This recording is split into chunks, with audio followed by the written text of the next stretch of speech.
Okay guys, so today we're going to be going over how to play for placement, and I'm going to be using one of my recent solo hype night games to explain how to play for placement and what placement is. Yeah, so let's get into it.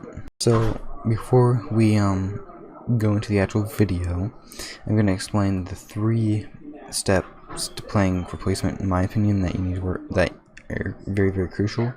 1, get a good landing spot. 2, rotate as best as you can, and 3, avoid as many fights as possible. So now that I've said that, make sure you watch the video and try to see how many times I go over those 3 examples, and remember to like, subscribe, and comment down below what you guys want to see more of. And alright, so the first part to playing for placement is you want a good landing spot. My landing spot's here, and I'm not saying go here because this is the best place. I'm saying here's an example of what you want to find in a good landing spot. There's plenty around the map that no one goes to, and you don't have to go to my landing spot, is what I'm trying to say. Because 1, you want to pick a spot that's not contested when you're playing for placement, because you don't want to risk your dying. That's the number 1 thing when you're playing for placement, is you don't want to risk dying. Second is there's plenty of fences, trees, and metal. There's a couple cars, so I end up leaving this place with 500 wood, 500 metal, and there's plenty of rocks down here if the zone goes this way, and there's plenty of rocks up in this kind of corner around here where I can get a break if I need to, and I leave here with good loot. So this is like number 1 when you're playing for placement, is a good spot to land that's not contested and will give you the most stuff when leaving. So a good look is there's plenty of rocks up here, right here, and there's tons down here where I can leave here, and in here are plenty of tables. Yeah, this is a good place for materials. And so I come in, I don't think anyone's around here, so I just start doing my easiest looting path, which we'll go over in another video what a looting path is.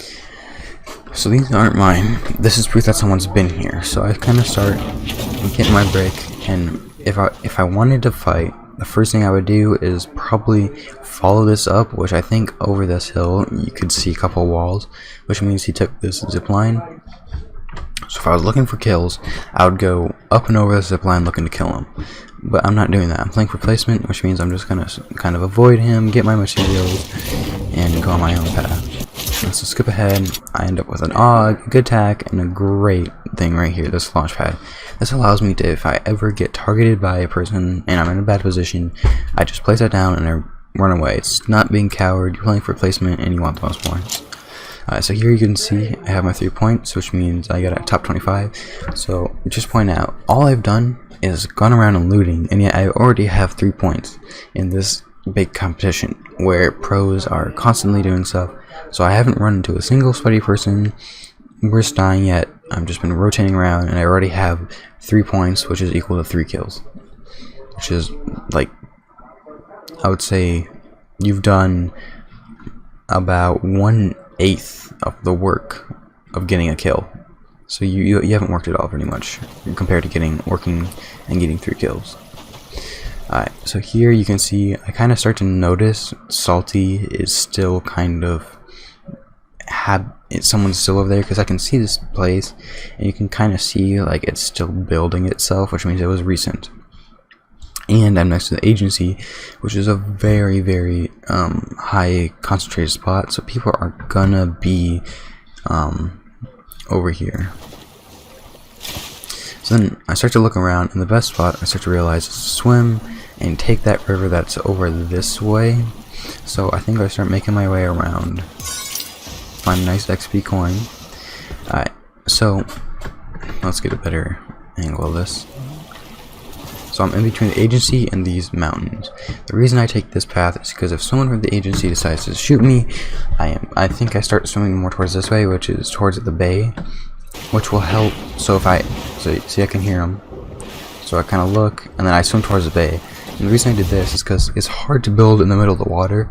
So if I get shot, I just place a couple floors and do a 4x4 to get myself on material. So I can probably place this and launch away.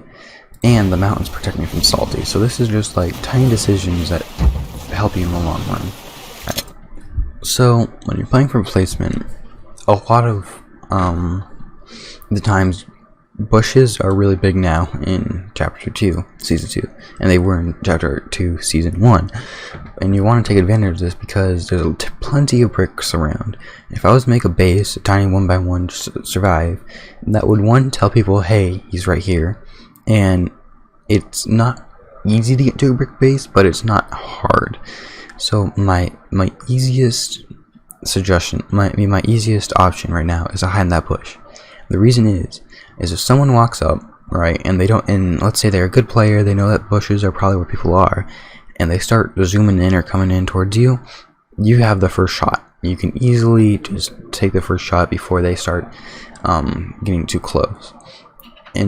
But if someone just walks by, you just let them walk by because you're in the bush, they don't know you're there, and that will allow you to continue to survive rather than risk dying to them. So that's why it's good to have these bushes, because they allow for no material to make a base. You don't have to spend any materials, and you still get the first option of choosing who to fight. So yeah, as soon as I get in here, I check the bush, make sure no one's there, and then a little blackout.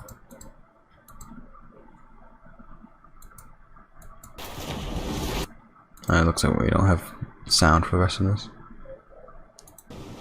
Okay, so yeah, here, there we go. Sound cut out.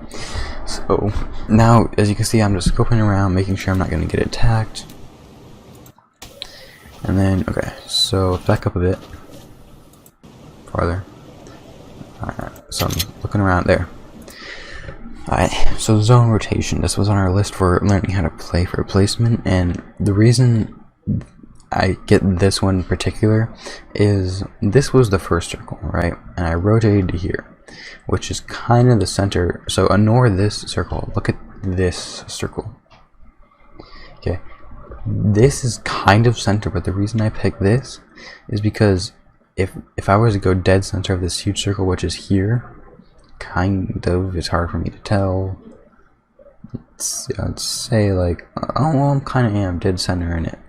But the reason I should have gone up here, and I realized my mistake, is everyone from down here, right, everyone in the zone is pushing upwards, right, and they probably want to get right about here.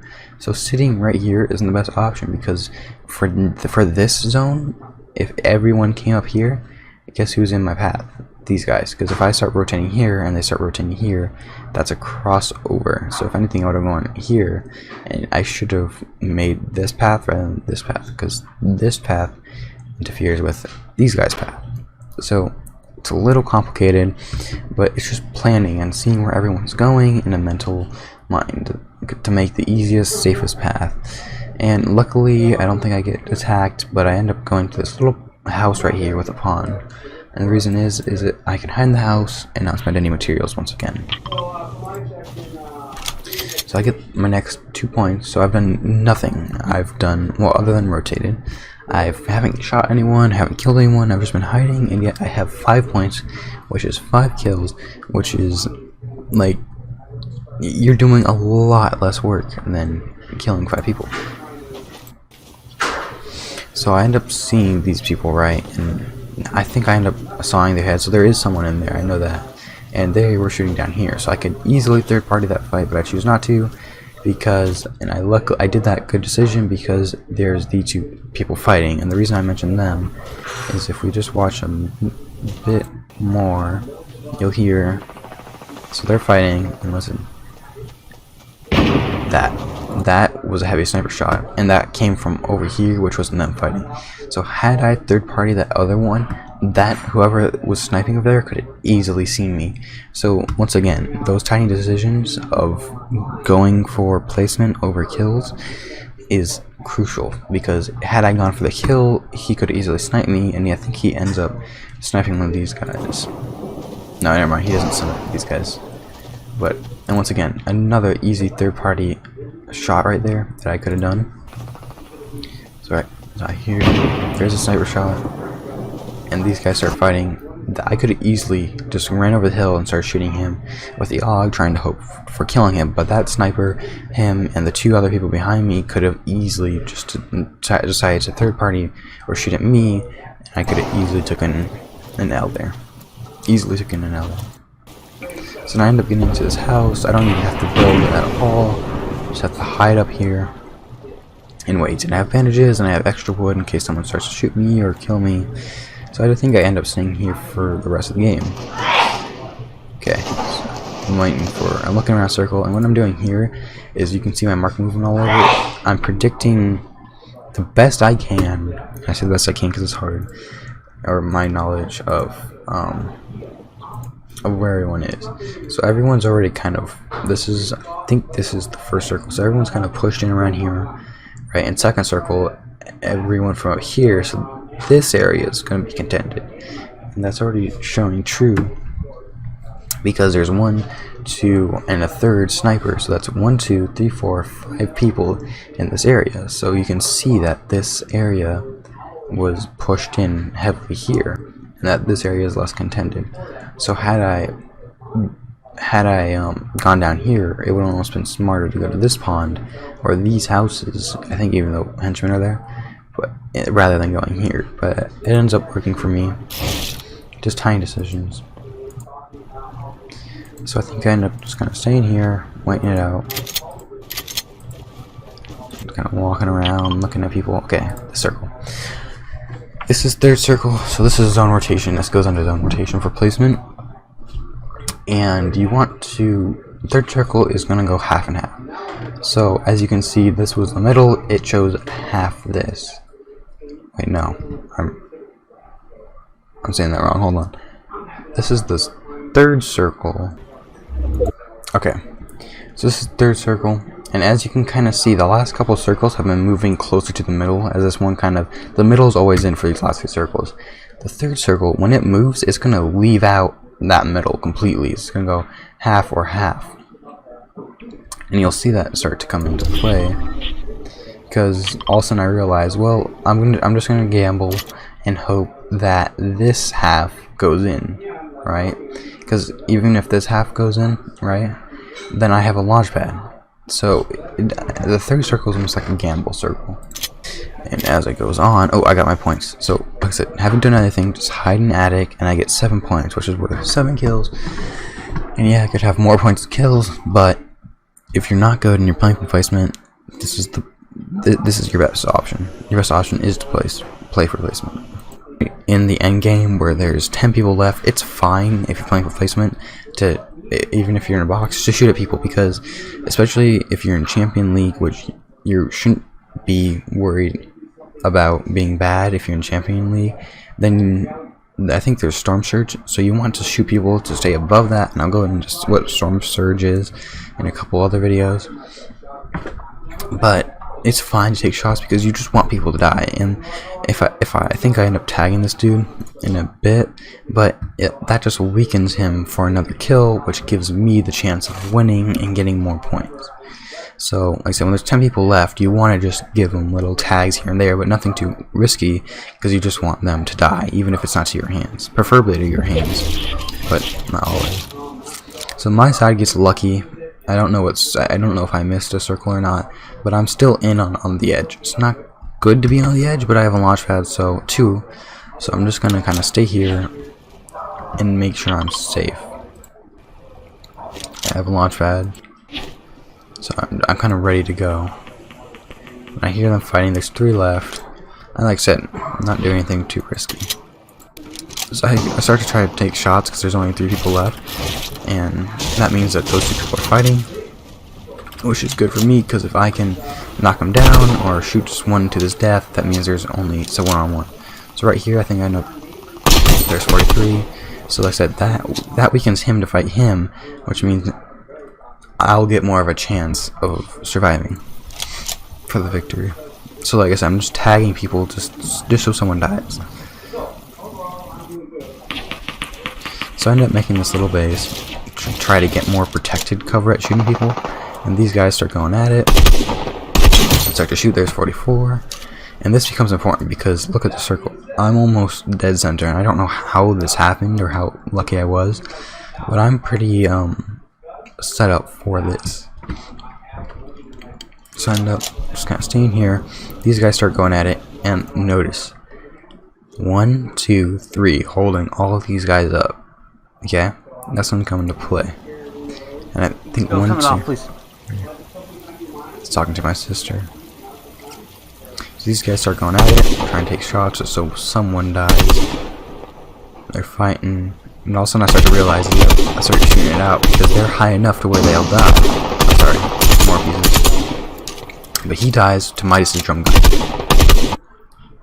With attack shotgun and an AUG, it's very hard to defend against this. So my instinct is I gotta shoot this guy down, and these guys go down. And 3, 2, 1, he dies. So all I did, I think I end up leaving with a total of 12. Let's see if it counts. There. So yeah, you can hear me in the background, all excited. But just I rotated correctly. I don't think I built anything except for this the entire time, and I had 12 points. Now, unfortunately, this was the last match I was able to play before the thing ended, the event, because I got home early and I needed to do stuff. So this was the only game I was able to play. I didn't warm up or anything, but I just played for placement, and that's 12 points in one game. And I didn't even kill anyone. I mean, I got the kill for him dropping, but I didn't do much, and yet that's 12 points, which is very crucial. Points in the first. Because once you go to here, yeah. So like I said, there's only 12 minutes, which turns into 10 after. Okay, so the leaderboard. This is plus. Okay, let's see. So I go to check out the leaderboards just to see where everyone is, because it's interesting to see. Okay, 129. So I had 12 points, right? And you're allowed a max of 10 rounds. So let's say I got 9 points, right? Because that's, or I think 7 was the total, right? Yeah, so 7 for placement. So 7 times 10 is 70 points, which would pit me right up against these guys. Not exactly 11th, but probably around I would say 30th or whatever, which allows you to get the prize for this. So had I had more time, I could have been easily just played replacement and gotten close up here. Rotating right, getting a good landing spot, and avoiding fights as much as possible will put you in a good area for winning off of just placement points. So yeah, hopefully you guys enjoyed the video. Like, subscribe, comment down below what you guys want to see more of, and yeah, I'll see you guys later.